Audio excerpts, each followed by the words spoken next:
Welcome to the Resilient AF podcast. I'm Alex Fresh. I'm Emelia Jackson. And I'm BennettKnows. We believe everything vibrates at a certain frequency, and we're here to raise the vibration. You'll hear stories of incredible resilience, manifestation, and what to do when you find that even resilience has a toll. 'Cause a bitch is tired, honey.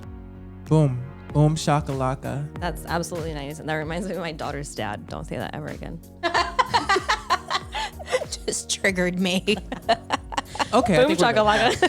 Such a white He guy was born in 1983. Boom shakalaka. 1983. He always said it, and I just don't want to ever hear that again, to be honest. Can you imagine if you were having sex with someone and then he came and he goes, boom shakalaka? What would you do? Boom shakalaka. I'm like, I'm never seeing you again. I'm gonna say boom boom. Boom. Bennett, I followed this 90s page the other day. Why was the first thing that I saw boom shakalaka? What is going on with the boom shakalaka? It's coming back. No, it's not. Some things don't need to come back, and that is one. You think that's one of them? Boom. You know what I do think needs to come back?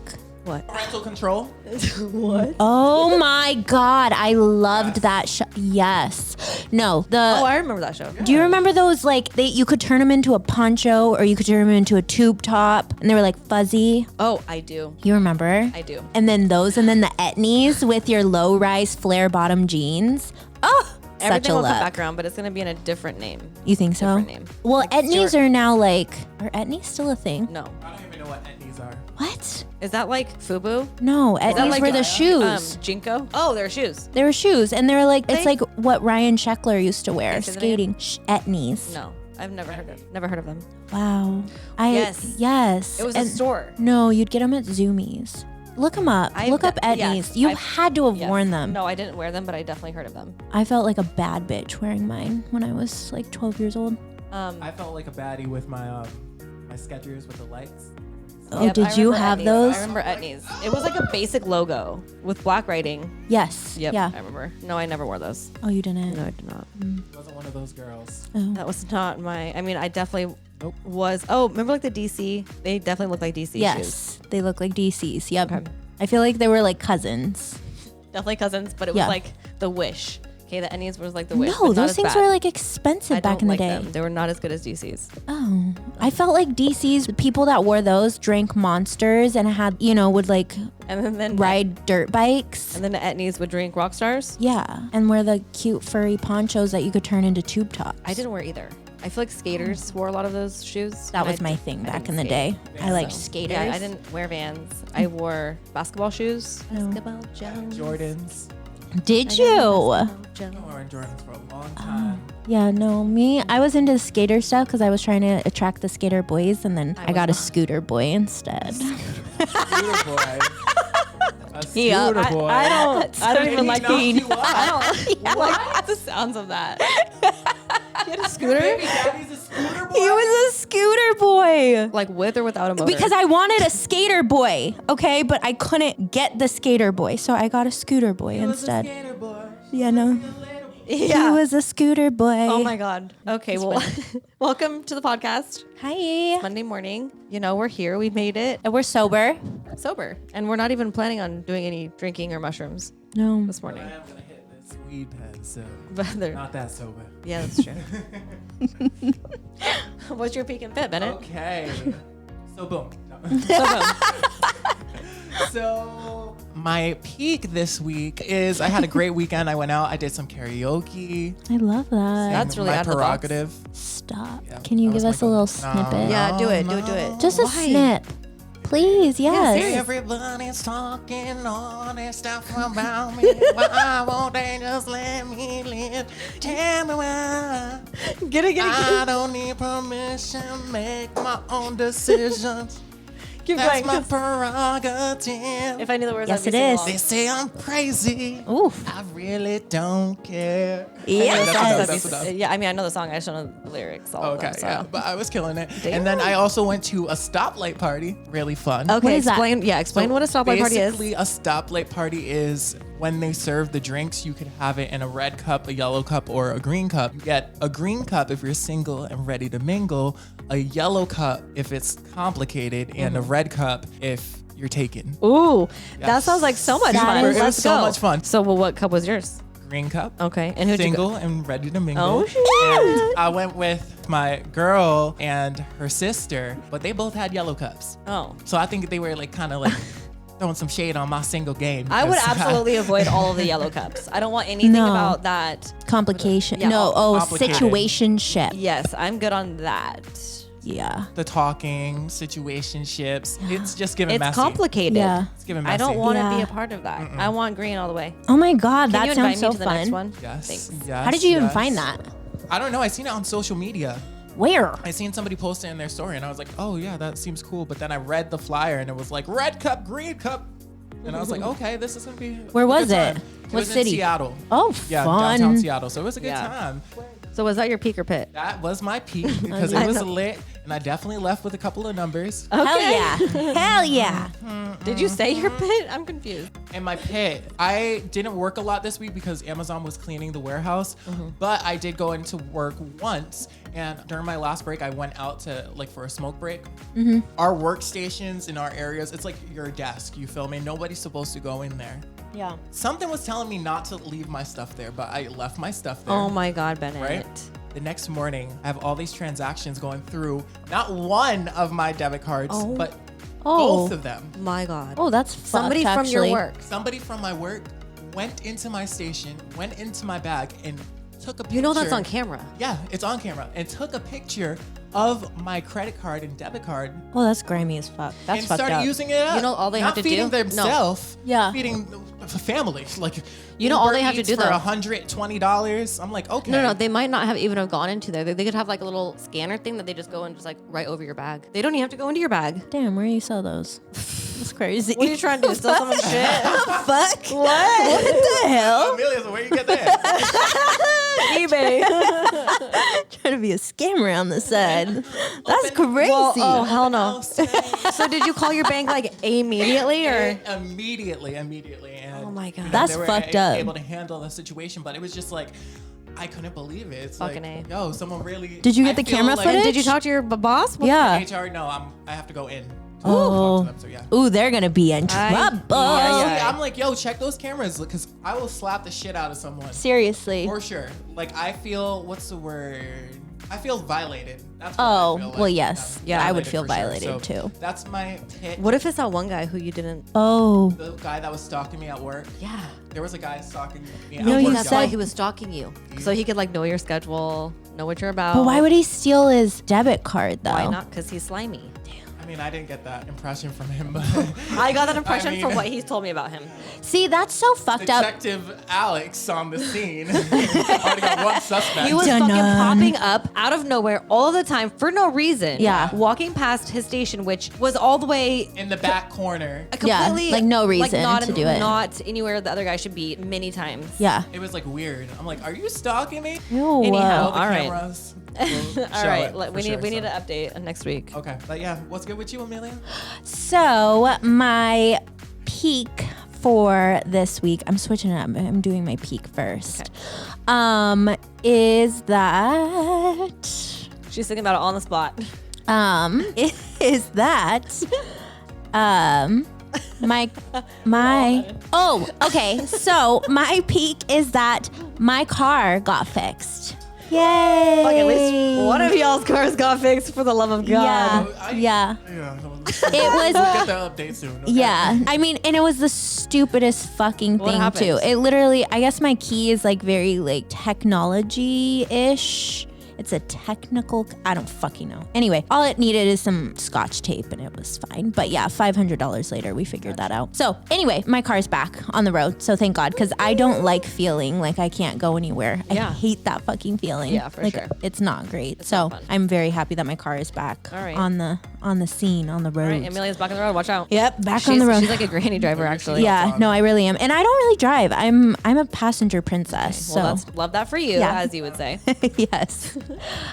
My pit is that I've just had a really rough week this week. It's just been really rough. Like a lot, like my car situation, some things came up with the house. So we're going to be looking for a new one.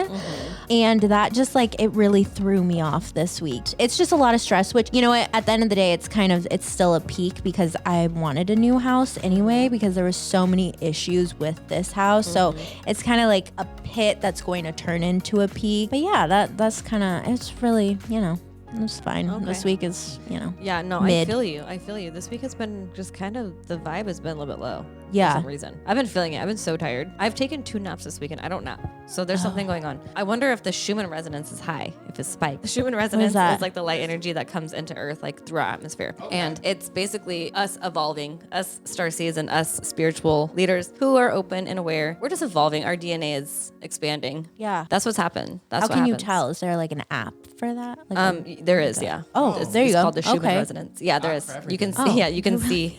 And like lately it's been really high. Some days it's like just normal, but then there'll be like weeks where it's like really spiked. Well, I think the Schumann residency. Right.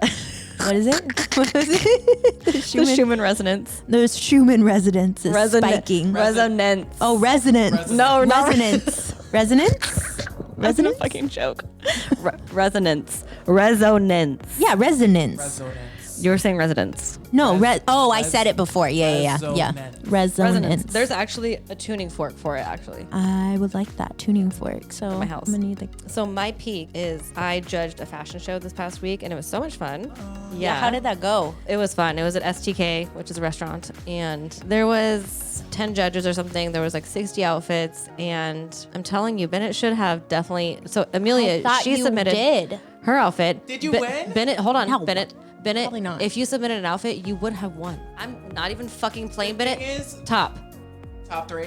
There was thing some is, crazy ass outfits in there. He hit me up and he was like, he was going through my Instagram and he was like, which one of these do you want to enter? And in my head, I'm like, these are nice pictures, but if I'm going to enter a contest, I really want to go all Show out. I out. wanna If you win. saw No, the pictures you of the should've people that seen. entered, that's why I texted you there. I'm like, you would have won something. You would have been top 10 for sure. Yeah. And Emelia, if you Damn. had an accessory or 2, you would have been top 10 too. Damn. It was only because you had the boots and the thing. That Yeah, was it. yeah. You have to accessorize. Yeah. All you had to do was send in a caption or explain what your. It was what hilarious. Yours, your caption, because everybody else had exactly what they were wearing. Yeah. All of the brands right next to each of the items, and hers was like a potential basketball wife. And I laughed out loud. I'm like, she's a lesbian. What? WNBA. Yeah, that's what I was thinking too. I'm like, well, I guess there's WNBA. But no, that's not what people think when you think of a basketball wife. No, you know? I know. I'm like, it's just really funny shit. because she was wearing like a black and yellow jersey and then these black boots, and it was hilarious because everybody would automatically think that they were talking about men's basketball. So when I said, "Oh, that's really funny because she's lesbian," there's a couple people that are like, "Oh, really?" You should have entered. know. There's Next always year. next year. And the year after, I'm gonna judge next year. So that was so much fun. I think the girl that won last year is gonna win this I year. don't think so.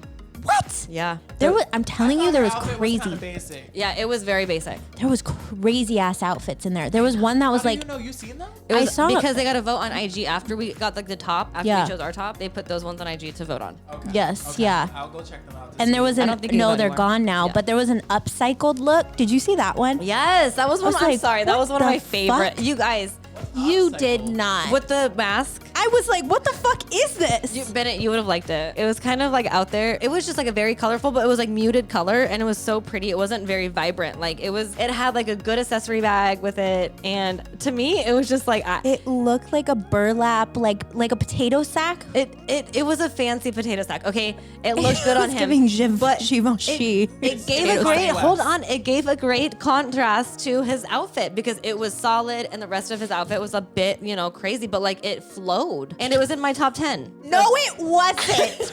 Was it really? It absolutely was. I'm fucking dead. Oh my god. I want to see it. Okay, I wish- I'll show you after. Okay. Oh, you have the pictures? Yes. Okay. I have the Google Drive doc of all of the pictures. Oh, there you and go. Including not the one that Bennett did not submit. I can't believe you didn't submit. I cannot believe you didn't either, I motherfucker. just You could have wanted to go taken us all to out. STK. I know. Catherine was like, "Are you stupid? Look at those prizes." Are you stupid? Look at those other outfits. Oh, Kurt, you could have fucking won a good ass prize. Bennett, you would. Man, You would have next year. taken the trophy. Next year. For real. Yeah. All right. Fuck. So my pit though I feel like I'm just kind of vibing low this week a little bit for some reason. Like I'm just very tired, and that was gonna be my pit. But I feel like nothing really like tragic happens during the week. Yeah. I mean, a pit doesn't have to be tragic. I feel like. It could be like you stubbed your toe or something. Well, I feel like I have an itch on my leg right now, and it kind of feels like when I had a ringworm about 15 years ago. So I'm like, I'm really hoping it's not ringworm. That's about it. All right. That's That contagious. Don't touch that. Come give me a That hug. is a peak. Oh, I'm God. going to come and just pinch your cheeks, Amelia. With the ringworm. Oh, hell no. I had a ringworm when I was a kid because of the barber. Ew. What were you guys Sick. doing when you got this? Well, I got it at the barber shop. Obviously wasn't cleaning his shit. It's Oh, disgusting. that's fucked. Yeah, All right. Now we on to Ask Alex. Already. Do we This- get a spicy question? This is a segment where you guys write in and we pick a question that I answer and then we all answer. That's it. What's the question, Bennett? What's your ideal type? Looks, Job. lifestyle, Family etc., sitch. etc. Like if you had to build the perfect, I like partner, that question. what would it be? But I also don't like that question because I feel like I'm going to break up with like 20 people right now. Because none of them are your type. I'm actually kidding. I'm talking to nobody except like one person, kind of. So yeah, that person knows who he is, and he's type. the only person. And there's like 20 people like, oh my God, it's me! My ideal type would be above 6 foot. I mean, I used to like short guys, but now it's like, ooh, the taller, the sexier. I know, shocking. And I think light eyes, dark skin, dark complexion, dark hair, light eyes is so fucking hot. Then also has to have a banging job. Like no less than, I mean, I can't even say how much. Y'all Say it. can fucking look at me crooked. No, No go ahead. less Say, I don't judge you on your $10 million a year. I'm just year, a like, month. I was thinking a month. I mean, I just need someone who keeps up with, I like to travel. It's expensive. I just have that lifestyle, you know, that like, I'm not going to be taking care of my boo. And they need to be making at least 500. Come on. Oh. A year. I mean, Yeah. that's That's me. that's a little to be Okay, I honest. was like, Bennett, what do you think? What do you think? I think, well, for me, I don't think that the finances, like, as long as you could take care of yourself and you could take care of me. This is kind of a second question though.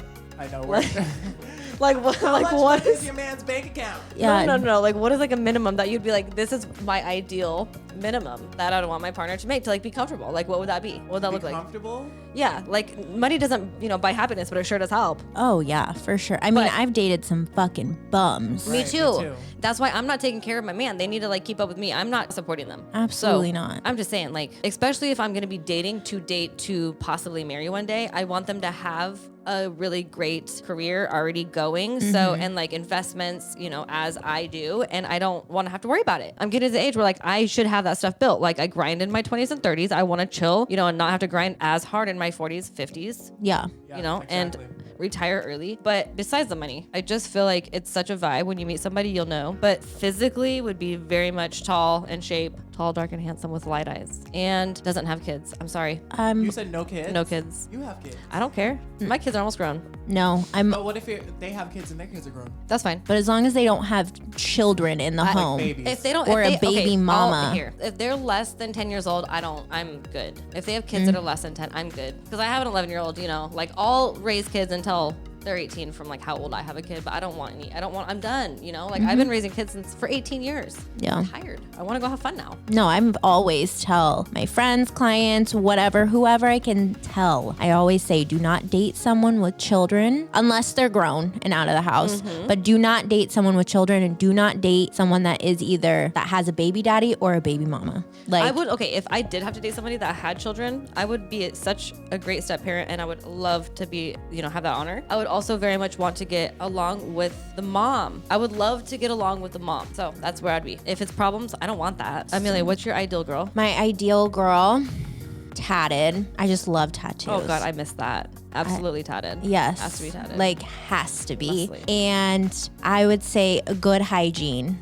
Ooh, yeah. Just like and honestly, looks to me, because tattoos can make you like 10 times sexier. So really, and I've dated some ugly motherfuckers. So really, truly, like honestly, looks don't really matter to me. But as long as you have tattoos, good hygiene, and a good job, that's my type right there. Okay, but if looks did matter, because looks don't matter to me either. Okay. I would say they have to have some melanin in their skin. Like they can't burn when They they can't go look out. like me because I'm white. Basically, Yeah. it can't be white. I'm They offended. need to know. If I was like, You're they the can't be exception. black. They cannot. They absolutely cannot be black. I'm just saying for what I just cannot date anybody black. They cannot have melanin in them You're at all. the exception. You're the exception. What? Could you imagine? Could you imagine if I said that being serious? No, is that bad that I'm saying this? Like, No, it's your But time. it's just like you can. I just like no. I could It not- would sound really bad. Yeah, if you. Yes, it I would. just feel like Alex feels personally attacked. No, okay? It's just like I just know why people You suck. do have a little. You have. It sucks to be white. I'm Okay, but you're like olive. You're olive. We'll give you that. I'm Greek. I'm just gonna say that. There you go. All right. There you go. You're olive. I like olives. I'm from Greece. Okay, so like olive and above is what I like. Well, Alex, I do there's not room have for a pink you. undertone. Yeah. Okay. No, you don't. There you See? go. Yeah, there we go. Really, that's it. That's all I could think of right now. It's just like a little bit of melanin, tattoos. That's a great combo. Yeah, that's Okay, Bennett. What's your ideal man? Ideal, which I never get my ideal ever. Like I feel like You get the opposite? I get the opposite. Okay, but if you did, what would they be like? But they would be tall. Okay. How tall? Like how? Yeah. They don't have to be taller than me. 'Cause But what's I'm- tall? Like what is tall to you? Well, I'm 6'2", so like they don't have to be taller than me, but they can't be shorter than like 5'10". yeah, that's short. See, for you. I like short. I like both. I like little people. Like, okay. Well, do you like little people? I mean, I do. I've only But dated it's not little your people. preference? Like It is I though. like little people. Oh, I've never dated an actual little it's- person. yeah. Not like that. Maybe.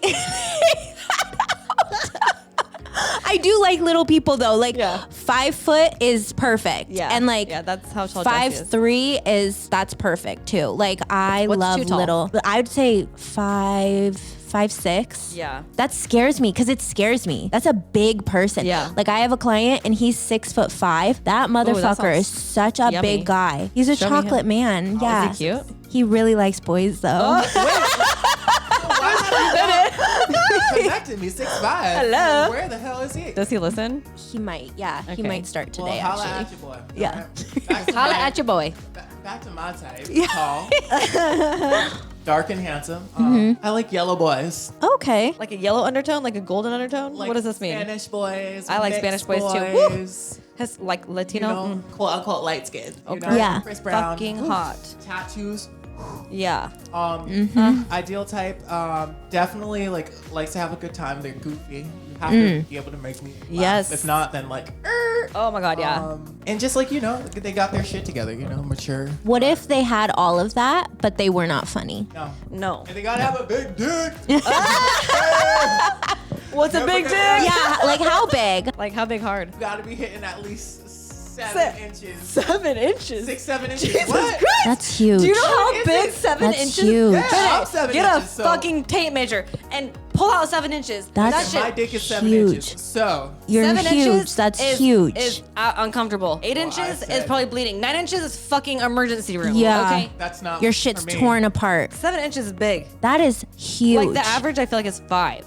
Whoa. Wait, Do you not would know better than apply. me because I haven't fucked that many Well, people, and you've seen like more I dicks said, than I have. yeah, I feel but like. I don't- So I what don't is an like small average? dick. What is an average? But how can you tell? How do you know? I feel like You're like I just I fucking. thought my dick was average. I thought BD. 7 was average. That How about no. how about you put your was your hard 4. dick up on the wall with a bunch of other ones like you said we should do with our pussies, and then we'll tell you which one is one you big like. and which one's small and which Okay. one's average and which one's not. Yeah, that's really big. I fuck Amelia, with he like a lot knows. of guys who have And then bigger dicks than okay, me. but what about like girth wise? Like soda can? No, that's huge. Yeah, that's fucking way huge. Fuck. Like maybe a mini soda Damn. can. Not- A mini soda. no. Wait, is that? I don't want a pencil That's- dick. No pencil dicks. Like Yeah. you feel me? But Yeah, like no, it's gotta have like a little bit of both. yeah, they gotta have a little bit of both. But feel me? it has to be long. Like the short, stubby, thick ones. No, that's not cutting it No, at the yeah. fuck all. The short stubs. No, You so- guys. so That jail type. fucking I was like, what the guys- Oh fuck? my god!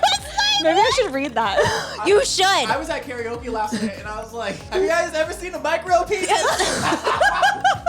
That was guys, wild. I get some really wild stories. That was hard. I hope not. don't think so, but I know that guys' dicks can look really small when they're not hard. Right. And that, I mean, I've seen dicks that small go to very big. I have. No way. Yes, I have. Haven't Yeah. you? Yes. Yes, 100%. Can go from that small to 6 fucking inches. I would never, ever. Give it the chance to Give get it the to chance. 6 but- inches. Every time right. If you walk through with that, you are not going to grow. Well, Go. You're going home. let me just preface what we're talking about, okay? So I have OnlyFans, and I get asked to do dick ratings all the time. And it's like, if you just want me to rate your dick 1 to 10, that's $5. If you want me to rate it and give you like a sentence, that's 10. If you want like a paragraph, that's 15. If you want a video, 30, right? I have tiers. Yeah. Well, I had never been asked this about a dick rating before, and it was to like basically just be as mean as possible. Just respond and just say the meanest things possible. So, and like, his username was basically saying that he had a small dick, right? So I'm like, do you actually have a small dick? And he goes, do you want to see? And I'm like, usually I don't give a fuck. I don't want to see dick pics because they're not cute to me, right? Yeah. You know, let me see it in person, put it in my mouth, and I'll be fine.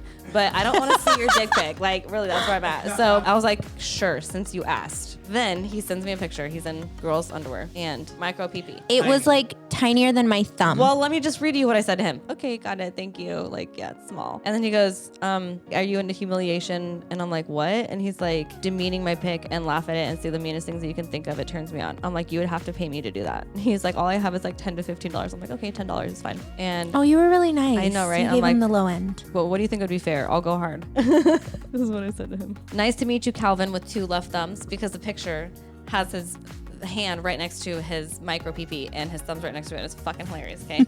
So nice to meet you, Calvin, with 2 left thumbs. Don't even get me started on those WWJD bracelets.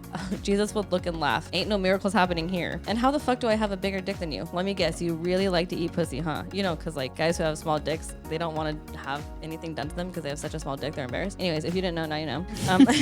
They say good things come in small packages, but who the fuck would order that? It actually kind of looks like something that you would get in a birthday goodie bag. You know, like those half circle rubber popper toys from childhood and some Play-Doh. Voila, Calvin's crinkled cock. Where's your balls, Calvin? You're telling me that they're in that sad choice of panties somewhere? I have a good therapist, don't worry. I feel you've always chalked it up to being cold, but we all know the truth. Better luck next lifetime. XO. XO gossip Party girl. bag, the birthday. Because like, you know those like little rubber things that Yes. like you, oh my God, that, yes. His head looks like that.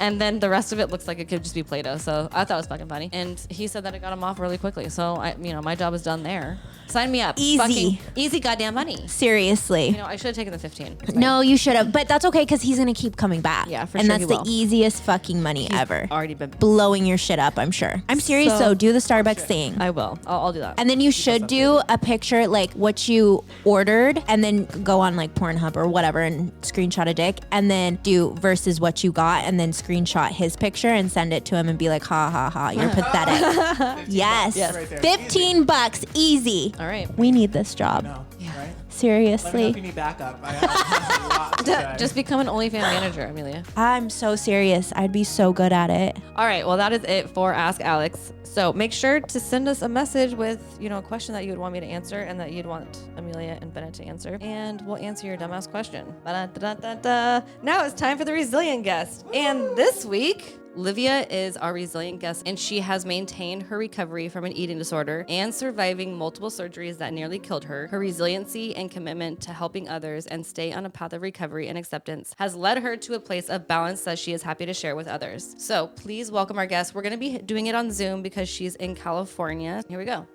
All right, welcome to the podcast, Livia. Thank you for being here. My pleasure. I'm excited. I have listened to your guys' podcast. I'm so ready. I've Thank been you. so ready for this. Appreciate you. I mean, Yay. yeah, you'll go into kind of how we know each other, but I know that you've been going through a lot. So I really appreciate you spending time, taking, time out of your really busy schedule to be here. And I know that your story is going to do really well as far as getting to people and hearing your resilience and helping people in the future. I appreciate that. I do. Do I work backwards or do I start from the beginning? What do you think would sound best? So Tuesday, I had a mini stroke, and today Wait, this is past? Like Yeah. last week? like Tuesday. I was in the emergency room all night long. Oh my And so goodness. when we start this, I am a person who just gets up and goes. So she's here. I'm here. Like I made this commitment. I'm here. I'm physically capable. I believe I'm mentally capable. Well, tell us about that. What happened? What was that experience like? I have no idea. I was just sitting on the couch and I started to get a headache. And then the left side of my face started to go numb. and then it went to my lip, and it kind of felt like the dentist gave me a shot of Novocaine. And it wasn't pins and needles. It was just totally dead sensation. And then I was a little foggy. I had a headache, and I texted my husband and I said, this isn't right. So I called my doctor, and I have a concierge doctor for a very good reason. And she said, go right away to the emergency room. You're having a stroke. And I said, oh, okay, well, maybe it's just shingles. Like, maybe I'll be fine. So we went, and I thought, really, still, I would be fine. It's no big deal. Like, maybe I just slept funny, and I'm trying not to panic. And on check-in, they start asking you questions about what's your name, what are your allergies. My mouth just went like open, nothing came out. My brain totally disconnected from my mouth. And I looked at my husband in like sheer terror, and he said, she's having a stroke, take her now. And they just took me back immediately, did like all, the tests they have to do, did the MRI. And fortunately, it was just like a TIA, where it doesn't cause any brain damage. It's a small clot, just passes through, moves nerves around a little bit, like lasts 3 to 5 minutes. And that's exactly what happened. 5 minutes, it was gone. I had capacities. My face was still a little bit numb. But I spent the whole night in the ER, and here I am, because this is important. Yeah. So well, thank you. Thank you for sharing that. And Crazy. so this isn't Quite the introduction. Yeah. yeah. And this isn't the first health issues that you've had. So however you want to explain your journey, I'm just gonna leave that up to you. All right. So I think my journey started when I was born. I was born 6 weeks earlier, so I was in an incubator, and my mom couldn't take me home for 2 weeks. We nicknamed it the baby baker. So I really think that everything in my life kind of started there. My mom had complications during the pregnancy, jaundice and diabetes and all of those things. And so I think that from birth, I made it through, right? And for whatever reason in my life, whatever was going on, I had this crippling anxiety as a child. And at 10 years old was the first time I remember making a conscious choice not to eat, because my anxiety was so bad. I couldn't get food in, because if I ate something, I felt really nauseous. And my biggest fear in life is throwing up. I would rather die. Literally take an arm or a leg or a hand. I can't. Throwing up is horrifying to me. So I think it sort of developed, there. And then as I got older, I did sports. I was a gymnast. I was a dancer. I did what we call aesthetic sports, where everything you do is judged on your appearance and the level of perfection you can achieve doing these sports. You're judged on a hair being out of the way or a single toe not being pointed. And so I think that sort of manifested that through that, and everyone always recognized me as being really small and really fit, and it hid an eating disorder really well. And it wasn't until I got to college. Well, that's not true.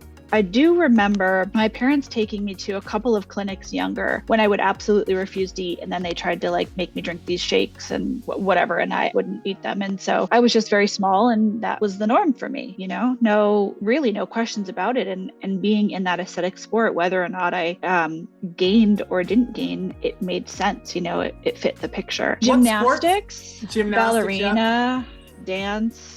Cheerleader. Oh Lord, cheer. Okay, yeah, that's what I was thinking on my end. Yeah. And when you were young, at 6 years old, not eating food, what was anybody saying? Did no one pick up that you were developing an eating disorder at the time? Honestly, I'm 43 years old. Just count here, 43 years old. Mm-hmm. And I think at that time, it wasn't a thing. My parents didn't know it was a thing. There was I will say this, there was one point in time when I went to my pediatrician, and I was 15 or 16, and I had mono. I was so weak. I had mono, and there was a new doctor in the pediatrician's office, and she said to me, can you give me 3 words that describe yourself? Because she must have looked at me and thought, holy shit, something is very not right. But I went in for a test for mono, or because I tested for mono, and I said ugly, imperfect, and incapable. Oh. And I just said them. I didn't even think about it. I just said them. And I really didn't think about what was going to come after that.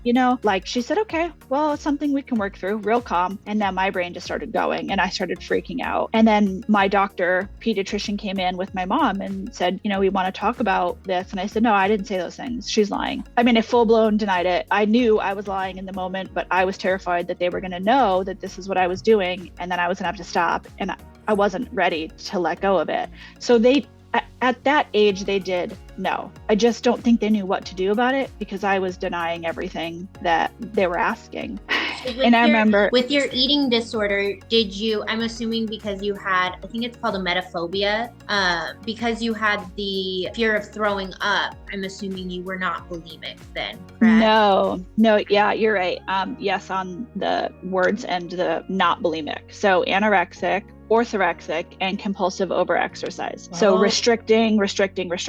Wow. Exercising until I was, on the floor. And this weird thing that happens with eating disorders, as your body feeds on, any fat, then it starts to go to muscle. And when it burns muscle, it can't process it. And then ammonia leaks from your liver into your brain. And so you get like a high kind of from it. And that's how you push through and get through it. It's a really bizarre thing that happens to your body. And in college, so silly, I was in psychology class and we started talking about something that made me so uncomfortable that I thought my psychology teacher was going to know that I had the eating disorder. So for 2 solid weeks, I didn't leave my room on campus. And if I had to leave the room, I would wear like as big baggy clothes as I could, because in my brain, this distorted brain of mine, I thought I would be forcing people to look at something so ugly and so horrific that how dare I expose them to that. So I hid in my room. And then my parents went on vacation shortly after that, like a couple days after that. And I don't even think they know this, but I went home for another 2 weeks so that I didn't have to be on campus. And then I consequently failed out of that semester, but they, at the end of it, knew that it was an issue. I did try to go to the treatment center on campus. There was a therapist there that was very invested in helping me get better. I wasn't ready. I wasn't really ready until I was 32. And even then, I don't think that I was ready. I think that it just knew I couldn't continue in the manner that I was continuing. So at 32, I was traveling for work nonstop. I was carrying pre-powdered meals with me. I didn't want to, eat where I was. I made sure that whatever hotel I was at had a gym. I didn't care if it had a restaurant, didn't care if it had food. I would take customers to go do things like golf, or we would go to the batting cages. I wouldn't take them to dinner like most people take clients to dinner, because then I would have to eat or be faced with eating, and I didn't want to do that. So I allowed the eating disorder to really control every aspect of what I was doing in my life. And I remember coming home on one trip, it was a Thursday, and I just dumped my suitcase on the floor. I was so depleted. I probably 93 pounds. 5'6", and my eyes, I looked so, I think the term is gangly. I don't know if that's the right term.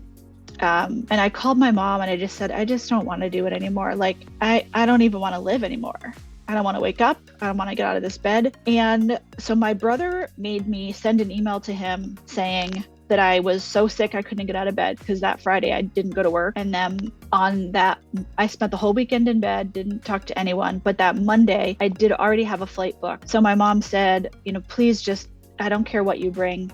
I know you have to go to work, but just throw whatever was in the suitcase the day before. We'll get you to work. It's fine. So I literally mechanically went through the motions of what I had been doing for weeks. I just threw stuff in the suitcase, dirty. I don't even know what was in it. I got myself to the airport. My mom picked me up. She saw me and she took me straight to the doctor. And the doctor said, nope, like right now you have to go to inpatient.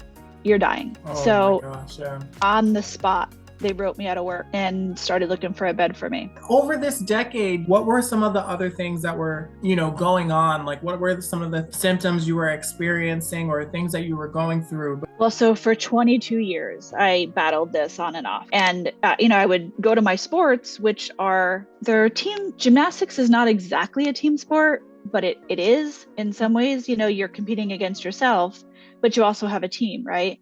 And there's only 2 or 3 girls that are there with you. It's not like there's 50 people that you're socializing with. Mm-hmm. In dance, you go to dance, but you don't talk. You're in class. There's no fellowship, I guess, right? So I just showed up to the things that I was supposed to show up to, because when I make a commitment to something, I do it. Just like 4 days ago, I had a stroke. I made a commitment to do this. Here I am, right? Like, I was taught very young, you make a commitment, you follow through. And I just think in my brain, I made this commitment to myself that I was going to hold on to this eating disorder and not let it go. And it seems like the way you're explaining it seems kind of like an addiction to me. Just the way you're saying, like, you held on to it, and like, you know, like how you said, I wasn't really ready and you didn't know, like it kind of is the same with drug addiction as well. Like, I feel like, I don't know how to explain it, but it just, that's what it's like giving off a little bit. Like you didn't want to ever be done with it because it was something that you were addicted to, like the feeling of being in control, essentially. Yeah, absolutely. And that's a really great description. Like, I was addicted to the restriction. I was addicted to the eating disorder. And in eating disorder recovery, we like to like personify the eating disorder because it isn't who we are, it's this thing we do. So my eating disorder is a gnarly, nasty, angry, manipulative, conniving, will do whatever it takes to protect itself. Livia is a kind, loving, compassionate human who has so much to offer. And it took me about 18 months of treatment to be able to take this off of me, put it next to me, recognize that it wasn't who I was, and that my behaviors and the things that I was doing was because of the eating disorder. And I think that's the difference between drug addictions or alcoholism is, you know, we don't recognize that as a different person, whereas an eating disorder, we recognize or personify it because it's easier to recognize that you are a human being underneath this thing that is clutched onto you and won't let go. It's a parasite that you got to get rid of. You got to get it out of your body. Well, I have a question. So when you went to treatment, what did treatment look like? And it said, 18 months it took you to really have this weight of this addiction taken off of you and to move forward with your life. What does treatment look like? And what would you, if you had any like feedback for anybody listening, whether that be someone who has an addiction with an eating disorder or someone who is in their family dealing with it, what would you recommend as far as like treatment goes? Like, how did it help you? What worked? What didn't? So I'm going to be honest. I don't know if it'll help. It is messy as fuck. Going to an eating disorder recovery center is a commitment. It is, you are surrendering everything. I mean, they took my phone. I had a schedule. I was monitored 24/7. They check on you every 15 minutes when you sleep. I mean, it's gnarly. You really got to be ready. You really have to be in a place where you are ready to not let this thing control your life and your destiny anymore. Because when you get there, they take your coping mechanism away and it's coming out every way possible. I mean, I relapsed in treatment. And I do want to recognize a woman. Her name is Shannon Herskowitz, and she is the woman that I called at the lowest of the low. And I said, I don't know if I'm ready, but I can't live like this. So can you help me? And I kind of visualize it as like, I took my burden, I gave it to her, and she took over from there. And she did everything that she could with my doctor to get me in a bed. And we drove out to Arizona, and I got there, and I had a full-blown panic attack when I got there. My dad parked the car. My mom and I were walking in the door. I got to the door. I just melted down. I started crying, screaming. I'm like running towards my dad at the car. My mom's trying to pull me in. And even though I went there voluntarily, I drove to Arizona voluntarily, knowing that I needed to do this and I was ready to do this. And then I just panicked last minute. But I will say, Rosewood Ranch saved my life. If I did not go there and they did not give me the coping skills to adult and to learn to not let this thing be my first go-to anytime shit hits the fan or anytime I have an emotion, I don't know where I'd be. I mean, I really don't. But it did take a full surrender on my end, a full commitment on my end to let them help me. And it took a couple of months for that to happen, and then you go through these step down treatments afterwards so that you don't just get launched back into the real world, because it's a huge adjustment. But if anybody has any sort of disordered eating or has an ugly relationship with food or has body dysmorphia or just has these feelings inside that they don't like who they are or they don't like what they see and it doesn't feel normal, just make the call to a recovery center, because the very second you make that call, your burden is lifted. You then really do have to be able to submit and surrender to get that help, but it will save your life. Because I just couldn't live like that anymore. Was there any health conditions that came about because of your eating disorder? Oh yeah, absolutely. I mean, when I got there, my body was feeding on my liver because I didn't have any fat left in my body. So your liver is like has a lot of fat. It's the first organ that goes to. My kidneys were shutting down, my liver was shutting down. I was water loading, so that I wouldn't feel like I was going to pass out, or I was, I wouldn't feel hungry.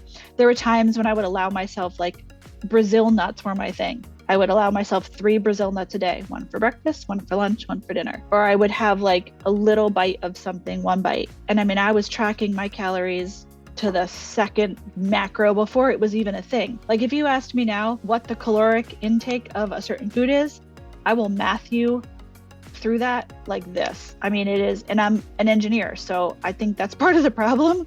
Like, I can say, all right, if I eat this, this, and this, it's going to be this amount of calories, and then I have to do this amount of exercise to work it off. And in the day, I need to be in a deficit so that I don't put weight on. So how much of a deficit do I have to be in order to keep drop? It's that becomes the addiction. The 5 more pounds, 2 more pounds, 3 more pounds, that becomes the addiction. Getting on the scale 15 times a day, checking in the mirror to see if you're getting smaller. It is a full-time job, and it's horrifying. Brazil nuts, that was her thing. So my question is, and I know this is a little silly, but is Brazil nuts now kind of a trigger for you if you see those, or if can you eat them now? It's not a trigger, but I do stay away from them because it's just for my own sanity, right? Mm-hmm. I need to stay 10 steps away from a relapse. Mm-hmm. And it's like an alcoholic sitting in a bar. There's just no need, that's 3 steps towards your addiction, essentially, by having it. A little while ago, you said something about you were taught different coping mechanisms and skills to use in the real world. Could you tell us about what those coping skills were and what it means to come out sideways? Yeah, absolutely. It's a really great question. In an eating disorder, when you get, in my experience, right, something happens, I don't like it, I feel uncomfortable. My first go-to is I'm not eating. I can't eat. I have too many feelings inside. I can't put food in. So one of the healthier coping mechanisms is getting those feelings out, like journaling or breath work or meditation, or just taking a minute and letting that instant feeling of panic pass and not acting on it. That spike of anxiety, that chemical that your body releases, it's a 20-minute window. So if you can just wait through those 20 minutes in that moment of sheer panic, your body can't produce that chemical for longer. So you're on this bell curve of it gets bad, and then it just starts to come down. And then when it comes down, you start to tell yourself, I deserve nourishment. My body deserves nourishment. So that's one of the ways, getting the feelings out so that you can get food in, and that's an in the moment thing. Mechanical eating, being on a schedule, we are really good at doing what we're told. I follow directions like nobody's business. So if this is what I was told to do in order to keep in my recovery when I got out of there, I follow this meal plan 6 times a day. I eat what's on there. I don't even think about it. Put food in my mouth. There is no question about it. And you follow a mechanical eating plan, you don't have to think or worry. It's off your plate, right? So healthier coping mechanisms than your eating disorder. But what happens when you are now using the healthier coping mechanisms is that your eating disorder tries to sneak in. It sees that you're doing better. It sees that you're trying to take steps away from its hold on you, and it sneaks in different ways. And we call that coming out sideways.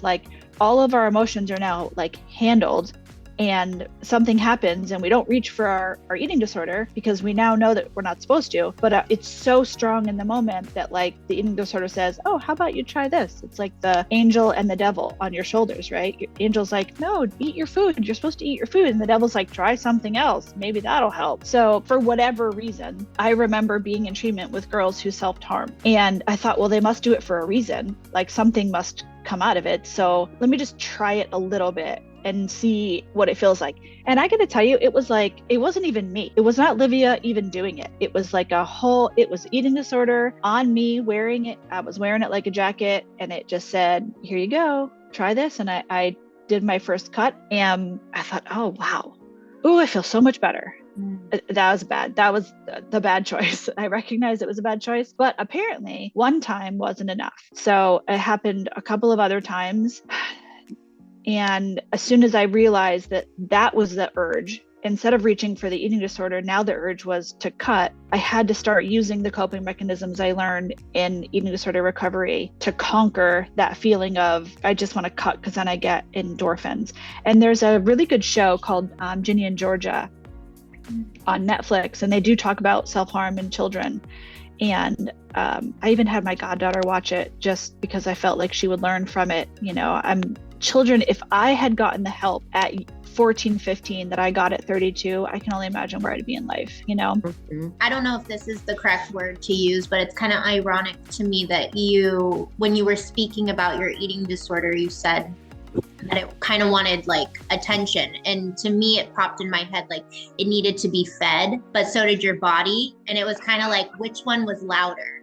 And essentially you had described beforehand that your eating disorder was like a beast and it was angry. And so like, to me, like, of course you're going to feed that one because it's louder and it's more angry. Whereas your body, you said all you had to do was drink some water and you'd be fine, you know, type of thing. But that was interesting to me that you said that. Girl, do you want to like come with me to some of these places I speak and say that? Or can I just steal that script? Go ahead. Like, I mean, it's an incredible way to look at it.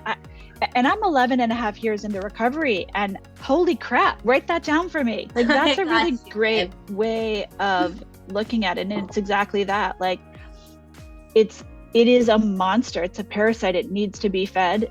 And it's like an abusive boyfriend that you can't get rid of, right?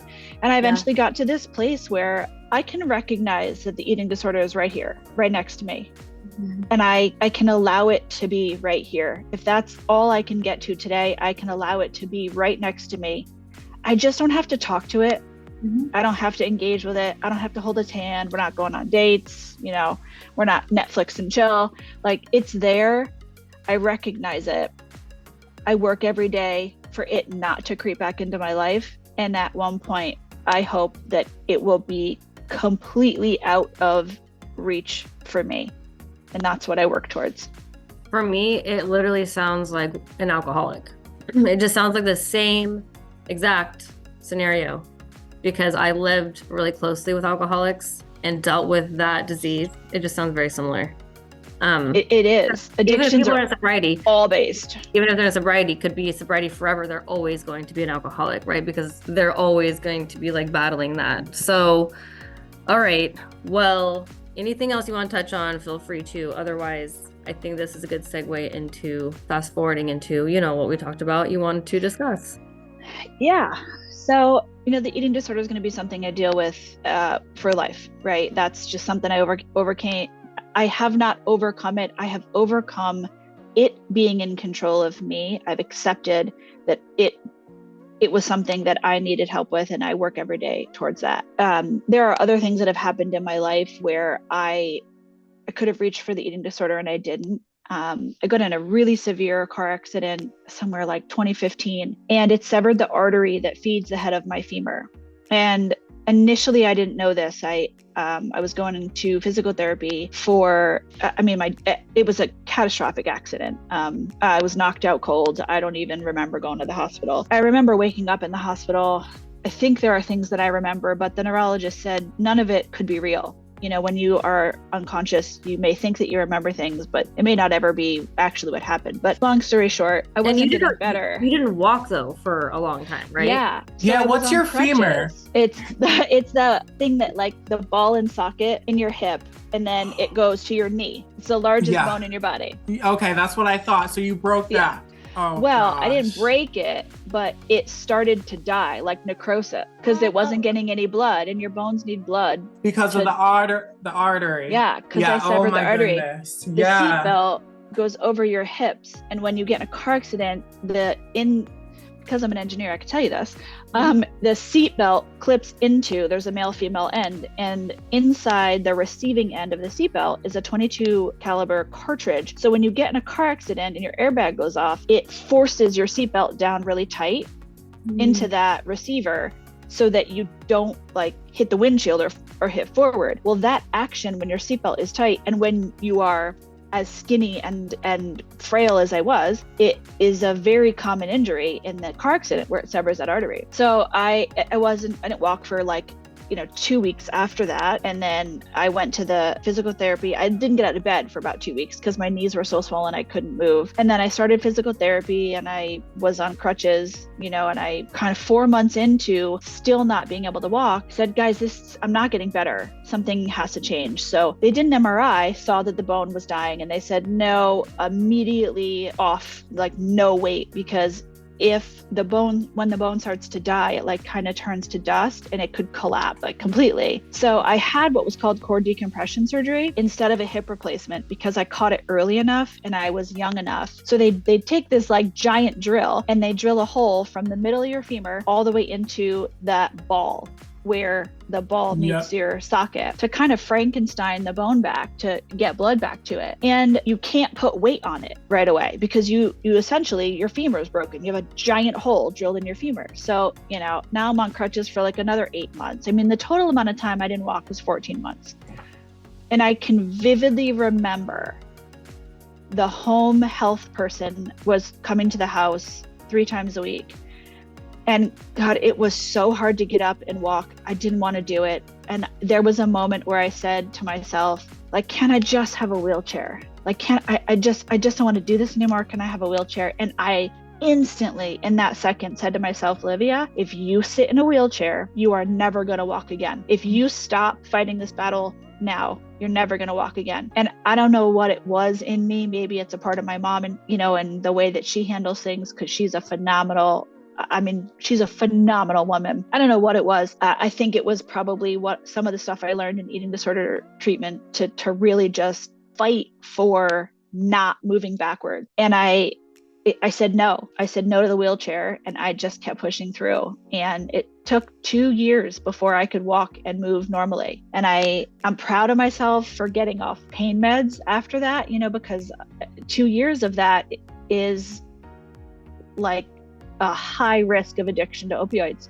Yeah. And I know it's silly. I have a lot of really huge accomplishments that I've done in my life, but I feel like getting off of pain meds after that length of time, not being addicted to them because I have the predisposition for addiction. Resilient. I'm really proud of that. I'm really proud of that. That was huge for me. I fought for that. I fought hard for that. So did you replace it with anything else? Did you see? What do you mean? After you were off the meds, like, did you see yourself, even if it was like a positive thing, right? Like working out a lot, or like, did you see yourself like?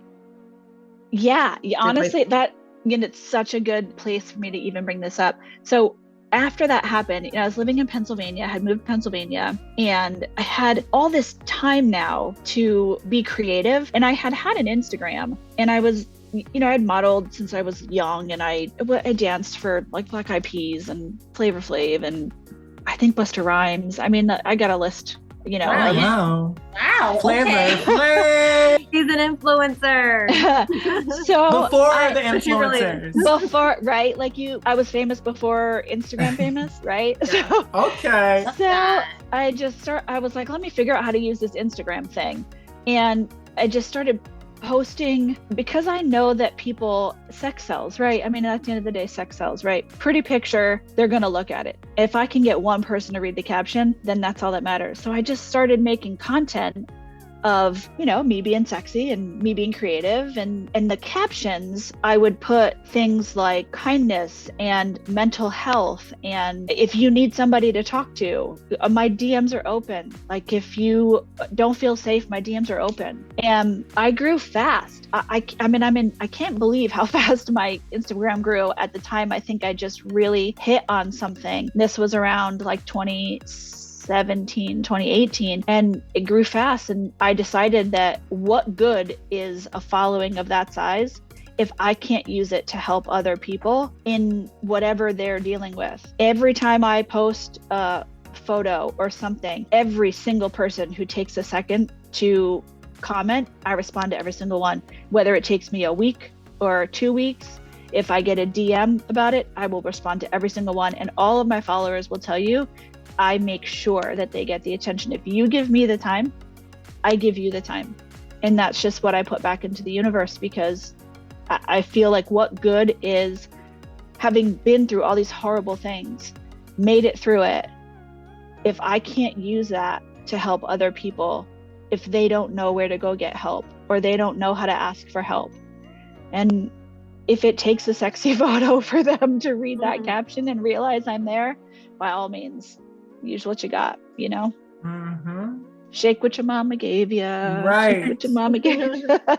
You gotta give what you got. Right. I always say that my booty was the moneymaker, but I mean, it was, but it's now it's what gets people to get help. You know, I use that platform, and I help people in my everyday life. I do something called, H&I, where I go into facilities and I help people through 12-step programs. I sponsor people in these 12-step programs. I help others get through what I got through. And that's just the start. I mean, I didn't even touch on the fact that I almost died from endometriosis surgery. From what? Recently. Yeah. What surgery? I had endometriosis and I didn't even know. For people who don't know what that is, you can explain if you want. I can try. I started so I was like God's gift, right? I never had a period. If I did, it was like 2 to 3 days. I light tampon, no cramps, no PMS. I literally was like touched by God's hand. I don't know. And then one day, and I swear it's because of the COVID shot, but whatever. One day I started bleeding like heavy. And when I get my period, I would get like sick, like a fever, and I would be in bed and I couldn't move and I would bleed so much. And I was like, this is not right. Something is not right. So I went to like a OBGYN, and she said, well, we can test for this thing called endometriosis. And endometriosis is the silent, violent thing that when you're female, you release estrogen. When estrogen gets released in your body, I can't even really explain it, but that it feeds on the blood in your body in that cycle. I wish I could explain it better, but it creates these like lesions and adhesions and implants, and it is so beyond painful. And most women that have it, they don't even know they have it. They just think that their periods are bad. They think it's normal. So endometriosis is a disorder in which the tissue similar to the tissue that lines the uterus grows outside the uterus in places where it doesn't belong. Oh yeah. So let me tell you where it got that it didn't belong. My diaphragm, my throat, my lungs. What? It invades the whole, it invaded everything. Didn't know that. I thought it was just like your female. It will go wherever it can. Because everywhere. it's like a spider web, right? It goes a little bit, and then once it reaches that far, then it can build on how far it reached, and then it can continue to travel wherever it can go. I didn't know that. And it creates these lesions. Like, do you know chicken? When you cook chicken, it has that like weird shell of whatever on it, right? That's what those lesions are like. And it reaches to whatever it can. So before I threw up for like 10 weeks straight before I got married, but it wasn't from my stomach. It was from my diaphragm, because I was having diaphragm spasms and I had no idea why. And I'm just puking foam. And you know how I feel about throwing up. And I mean, it was horrible. So I ended up going to the OBGYN, and she said, this is this thing called endometriosis, and we can test you for it, but you got to go in through the belly button and we got to take a sample. So I said, okay, I mean, whatever, I've been through worse, like, go ahead, do your thing. So surgery 1, they go in, they test, you have endometriosis. I said, okay, how do we get rid of it? Because I got shit to do, which is coincidentally what my mom said. The very first time they gave her, she's a 5-time cancer survivor. And when we were in the office for her, they sent a therapist in to tell her she had cancer. And she said, cool, send the doctor in. How do we get rid of it? I got shit to do. I don't have time for this. Like stone cold, I in the face, right? That's my mom. I swear that's how I get through this stuff, is because I've seen my mom just through my whole life, just deal with stuff this way. So I said, all right, how do we get rid of it? She said, well, we can go in and do a, D&C, we can scrape some stuff out. We can get rid of as much as we can. And we do some hormone type of stuff after. And I said, okay, let's do it. Surgery 2. They go in, they do the DNC, they scrape what they can, they cut out the lesions, they cut out the implants, they cut what they can. And I said, okay, they do it. They put me on this medicine afterwards that's supposed to lower your estrogen, but it's not a natural substance, right? So I'm 5 days into this medicine. I swear I'm dying. My blood pressure was so high that I had to go to the emergency room because I couldn't get it to go down. I was like at stroke level. So they immediately took me off the medicine. Doctor said, okay, at this point, I think you have to have a hysterectomy. And I said, okay, I've never wanted to bear children. Because if I do, I would get fat, and that whole eating disorder thing would not like that.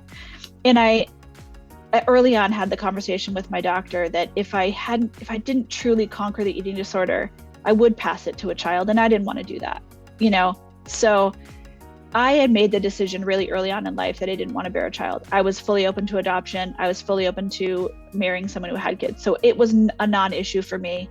Take whatever you got to take. If it helps me, take it. Which, by the way, can I just mention real quick that she's a stepmom, and I think she's like one of the most amazing fucking stepmoms I've ever met and had a friendship with. Seriously. I am a stepmom. Honestly, she loves those children like I've never seen, and I just had not the best step parents. So seeing that, genuinely, she's just such a good stepmom. So carry on. Yeah, it's a weird thing. You marry someone and then you just get a kid, and you're supposed to love them from day one, and they're supposed to love you from day one. It's a whole weird dynamic, and you really got to learn to navigate it. But at the end of the day, that kid just deserves everything you have. So you really fake it till you make it, because that kid deserves it. And eventually you learn to love the child like it's yours, and you just give it everything it deserves, right? Mm-hmm. So, and it was really scary for her when I was in the hospital, which I think kind of made our bond stronger, honestly, because when I felt like she had love for me in a way that I hadn't felt before, it helped me have love for her in a way that I hadn't had before. It's interesting. So I go in surgery, I think it's surgery 3. Now I go in, they take everything out. I come home, I'm in the hospital for 5 days because I lost a lot of blood. And when was this?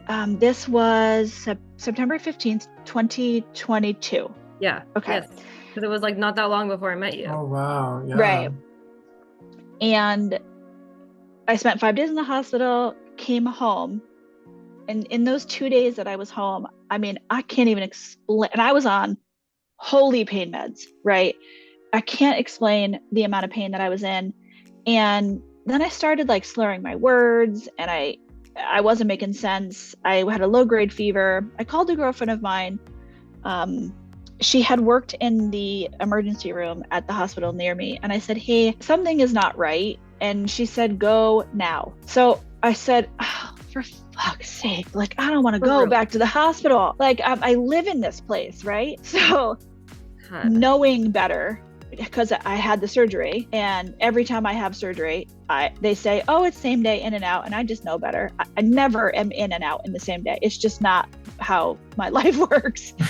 And so I packed a bag. We went to the hospital. I took all my meds with me. We're in the waiting room for 4 hours. I was already septic by the time we got to the hospital. By the time they took me back, they take your blood work. They kind of do little things while you're in the waiting room and decide triage where you belong. My blood work came back. My white blood cell count was at 40 something. It was through the roof. I was already in septic shock sitting in the waiting room. I had gone from being septic to being in septic shock in that 4 hour time. If I did not go to the hospital, I would not have woken up the next morning. So every time I'm like, fuck, I don't want to do this, that the thing in me says, just do it. You just got to do it. Just put your big girl panties on and just do it. And I did. And it saved my life, honestly. So I had a hematoma. I was bleeding internally instead of externally. On my pelvic floor, I had a big hematoma, and I had a really bad infection. So they start me on all of the antibiotics for septic infection, because it's in your bloodstream.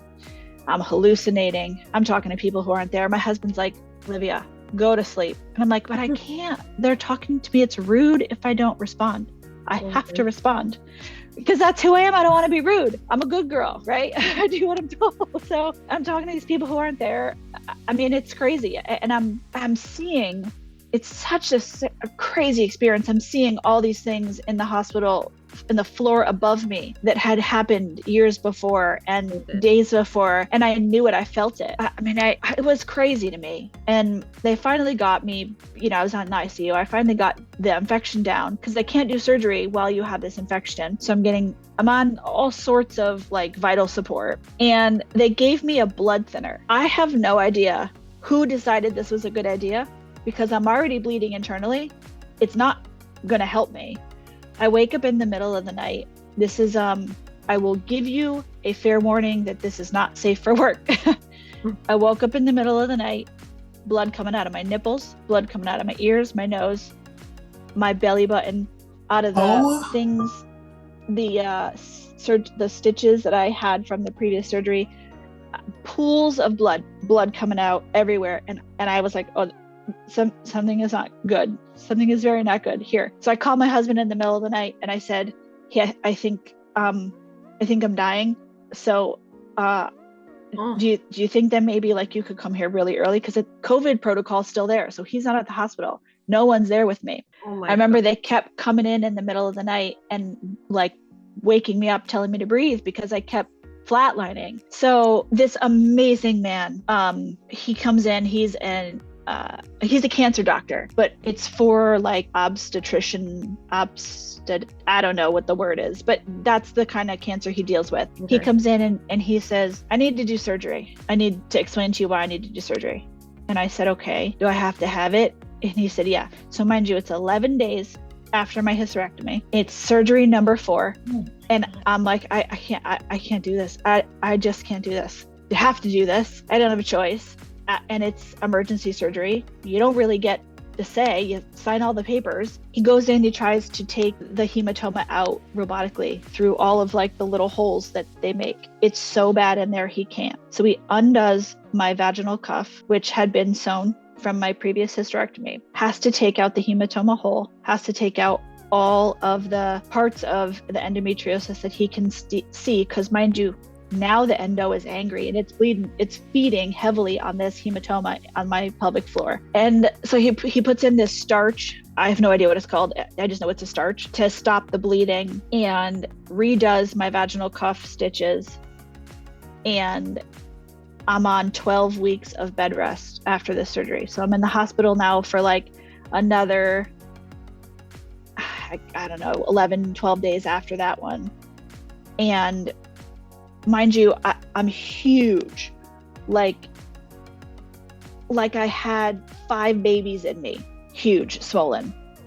And I eventually get to a place where I'm off like IV pain meds and whatnot. I come home, I'm on 12 weeks of bed rest, the worst 12 weeks ever. It was so boring. And I thought I was done, right? I had a good, I felt real good for like 2 months after those 12 months of bed rest was over. And I started getting really bad cramps again. So I went back to the doctor and she said, I think you need to go to like an endometriosis specialist, because what they do is they go in and they take out everything that could be microscopic. Now, mind you, at this point, I still have my ovaries, because you need your ovaries to produce estrogen so your bones are strong. And surgery number 5, I get told in April of that following year. So I was off bed rest in January of 23. 5th. Yep, of 23. Yeah. And we met in March of 23. Right. So I had those 2 good months. I met Alex. I don't know if you want to tell the story or not, but you can.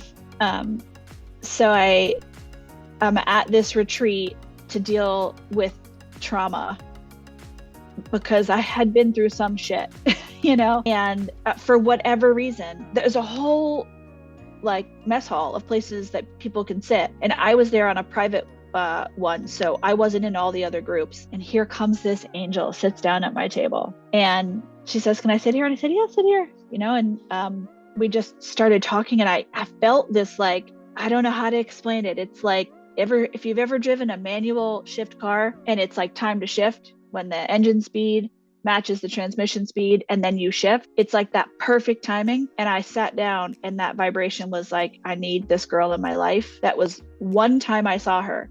So I'm there for the whole week and I'm looking for her every day, every meal, every day, every chance I can to get to her. And finally, at the last day, I grabbed her phone number, and I mean, this just beautiful friendship formed afterwards. And we got each other through a lot of things, including including surgery number 5 that I had to have. Oh my goodness! We spent many nights throughout that last, like the next probably good solid 6 to 9 months, like on the phone for hours. Like, yeah, she's really special in my heart, and it was meant to be meet each other. It was meant to be. That meeting her was it was a gift. I mean, it really was meant to be. And so we met in, what was it, April? March, end of March. And then in April, they told me I had to have surgery again. And I just said, no, I can't do it yet. I'm just not ready. Like emotionally, physically, I can't do this. Can I give myself a couple of months? Is it going to kill me if I wait? They said, no, but you're going to have bad pain. And I said, I don't care. I'll deal with the pain. Here's the stepmom part. My stepdaughter swims during the summer. She's on a swim team. She loves it. It is every weekend. It's so important to her. If I had surgery in April, I would have missed her whole swim season. And I know what that would have done to her, that I wouldn't have been able to be there. And her father wouldn't have been able to be there because he would have been home taking care of me.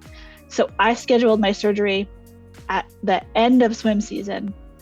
And I just dealt with it because I wanted to show up for her, because I know how important that is. And I know that when she grows up, she will remember that that's what I did. I showed up when it was important. So I think that endometriosis needs attention. Is it possible that we can do like a follow-up and we can talk about what that looks like and how women can get through endometriosis and the support that they need to seek, because they are in pain and they don't even know it, and they have to have resources. So let's maybe do a special endometriosis episode. I love that. It's super important because there's a lot of girls who do have it and they don't know why and they don't know what it is. So I do think that we should have a part 2, and then I also think that during that part 2, maybe next week, Livia, that we could talk about what has transpired in the last year and surgery number 5, right? So yeah, I think that would probably be the best. And this all leads to the most recent, like, few days ago, right? Yeah. So we'll find out all about that as well. It's kind of like circling all back. Yeah. And then also, I usually ask at the end of the podcast what resilience means to you, but I think I'm going to wait and ask at the end of the next podcast. Yeah. Okay. Is that cool? Yeah. All right, cool. All right. Well, then, thank you so much for sharing everything that you did today. You did such an amazing job. I love you so much. You're such I love you so much. Oh my God. Okay. Well, we'll link up then this next week and we'll have a part 2 for you. And I'm sure that too. All right. Do you guys have questions for her before we Where do we follow you until next week? At Misslividoll. At Misslividoll. Misslividoll. Oh, yeah. I think I just followed you today. Oh, because I think I just, That's me. So it's all coming together. It is. I love that. All right, well, yeah. And you can check her out. You can see what she's all about. Well, what do you do? Like, what do you tell people what you're like, what you like, why you have we have 1 minute left, but tell people like what you used to do, which I think is super cool. Or what do. I used to do? But yeah, like on social, remember how you told me that, like what you used to do? Like you dressed up and. Oh, I cosplay. Yeah, like I cosplay like superheroes, and I go to Comic-Cons and I get invited as a celebrity guest to Comic-Cons, and like people come and I take pictures, and so I make my own costumes because I am an engineer and I make everything by hand, and then it's just fun. It's a great way to express your creativity and then like use your hands, and it's an outlet. It's a healthy outlet instead of all the other unhealthy outlets, Yeah, for sure. That's dope. Make sure you check her out. Yep. Check me out at Misslividoll on Instagram. She has 82,000 followers. She's famous. I got the check. Hey. BuzzFeed got me the blue check. Thank you. All right, that was our resilient guest. She did an amazing job. And of course, you heard that we're gonna be doing a second one next week. So we'll have a part 2 coming up. And honestly, it's just, her life is just that. It's like one thing after another, but I'm excited for you guys to hear what her last year of life has been like. And just to hear her true resiliency is actually insane. This is someone who is exactly that. So if you want to be a guest on our podcast, hit us up on Instagram, resilientaf3, and we'll hit you back. Yes. All right, now it's time for trivia. They have buns and they have bods, but do they have brains? It's time to find out with Hot Seat Trivia. Alex Fresh, Emelia Jackson. Woo-woo. One baddie will bring her body out of the room. The other baddie will attempt to answer 10 questions in 60 seconds. Your first answer is the only answer, so think before you speak. If you don't know an answer, pass, and if we have time, we'll come back. Just say pass. Yep, after the first baddie goes, the next baddie will go, and then we'll see answers the most questions. So Alex, leave the room. All right, here I go. All right. Bye. This week, as Alex requested last week, because she is the champ, she chose Jersey Shore. Oh, well, Alex, leave the room. Amelia chose Jersey Shore, so you know Jersey Shore well. I mean, Yes. not really, to be honest. I'm going to be honest with you because I wasn't really allowed to watch it back in the day. But, Oh, so why did you choose it? okay, Alex, she thought it was a good idea too. All right, well, 60 seconds on the clock. Okay. What part of Jersey Shore was the show filmed? Jersey, sure. Which roommate was stalked by Danielle in season 1? Pauly D, Where was the 4th season filmed? Italy, Florence. What does MVP nights mean? I don't know. Pass. Which roommate moved into the Jersey Shore house with all of her stuff in garbage bags? Angeliners, What was the nickname given to an ugly girl? at the Grenade. club? What was the name of the popular nightclub that the cast always went to? Oh, fuck. Pass. What is the name of Snooki's vibrator? Oh, Vinny, Who are the meatballs? Dina, and Snooki. How many roommates did Jersey Shore see in total? 7. What does MVP nights mean? Multiple vaginal pussies. Time. I have no idea. All right, You should have said Alex. GTL. That's easy. I mean, Gym, tan, Laundry. Alex. oh! Mike, Vinny, Polly. God damn it. Alex. All right, 60 seconds on the clock, Alex. Hold on, back on. Okay, here we go. 60 seconds on the clock. What part of Jersey Shore was the show filmed? Jersey Shore. Which roommate was stalked by Danielle in season 1? Pass. Where was the 4th season filmed? New Jersey. What does MVP nights mean? MVP nights. Yes. Most valuable pimp. Which roommate moved into the Jersey Shore house with her stuff in garbage bags? Angelina. What was the nickname given to an ugly girl at the club? Renee. What was the name of the popular nightclub that the cast went to? Jenks. What is the name of Snooki's vibrator? Crocodile. Who are the meatballs? Dina and Snooki. How many roommates did the Jersey Shore see in total? 7. Which roommate was stalked by Danielle in season 1? Which roommate was talked by Danielle? It was Pauly D. All right. I won. Let's go over the answers, all right? She looked up Jersey Shore trivia. Hilarious. Did you? Yes, you did. She absolutely did. There's no way. Right? Those were hard questions too. All right, ready? So what part of Jersey Shore was the show filmed? Yes, it was in Jersey Shore, but we were looking for Seaside Heights. Oh, I knew there was another Yeah. fucking one. So nobody got that one. Fuck. Which Did you say Jersey roommate- Shore? I did. Which roommate was stalked by Danielle in season 1? You guys were both correct. Pauly D. Yes. I was gonna say Vinny or somebody, but I switched it. Where was the 4th season filmed? The 4th? The 4th. Oh, Miami. Nope. No. Florence, Italy. That point Oh, yeah. goes to Emelia. That's right. Okay, scores 2-1. I thought you said the 4 seasons. What does MVP nights mean? Not most valuable pin. What is it? It was the boys' nights. Mike, Vinny, Polly, Polly. and Vinny. Oh, for the love of God. No one got that point. Where's the GTL? Which, that's the easy That's one. what I said. That's easy. We all know that. I don't give a fuck. Gym, I need easy. tan, laundry. Okay? What did you say for the MVP? I said, I have no idea. Oh, okay. I said something crazy. Okay. But then I realized and I was like, oh, fuck. Which roommate moved into the Jersey Shore with her stuff in garbage bags? Angelina. The Staten Island dump. Yeah, so I don't like Angelina. Both of you guys got a point for that. What was a nickname given to an ugly girl at the club? Grenade. Didn't she say Renee? Grenade. Yeah, but during the thing, you said Renee. You didn't say grenade. Grenade. No. Is there a Renee in your life? Grenade. Grenade. Grenade. Play back the tapes. Play it Play back. back. Play it back.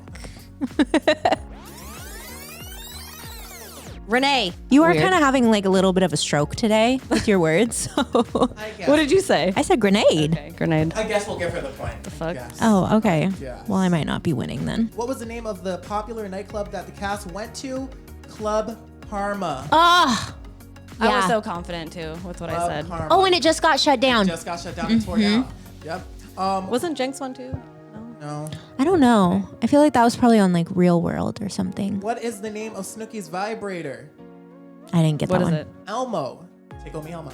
Oh. Oh, you said crocodile. That's her little I like know. toy I know that was, that but I she's was like, had well, since she was maybe a baby. Maybe she named it her fucking God. thing too. I don't know. Yeah, it's like the thing that she carries around with her stuffed animal. You guys both got this one. Who are the meatballs? Dina and Snooks. Mm-hmm. And finally, how many roommates did Jersey Shore see in total? You said 7. You said 7. It was 9. Oh, 9. who?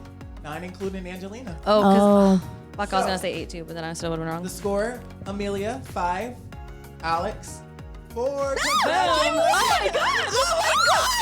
Oh my First god! Thank thing. you Holy so shit. much. Oh my god. Oh my gosh. She deserves a Grammy. A Grammy. Congratulations. I'm getting my Oscar. Emmy right now. Thank you Whatever so it much. is. I want to thank All all of the the little above. people. Thank wanna you. Thank you for being you. And thank you for MTV. Thank you so much. And shout out to Snooki. All right. I do still follow Snooki and half the crew. Do you? I do. They I like look them. so different now. They do. Well, that's it for this week. So make sure to follow us on Instagram at ResilientAF3. You can also follow all of us individually. I'm at That Dreas. I'm at Emelia Jackson 94. I'm at BennettKnows. And email us. Email us, she says. What's the email? resilientaf3@gmail.com. All right. We'll see y'all next week. Bye.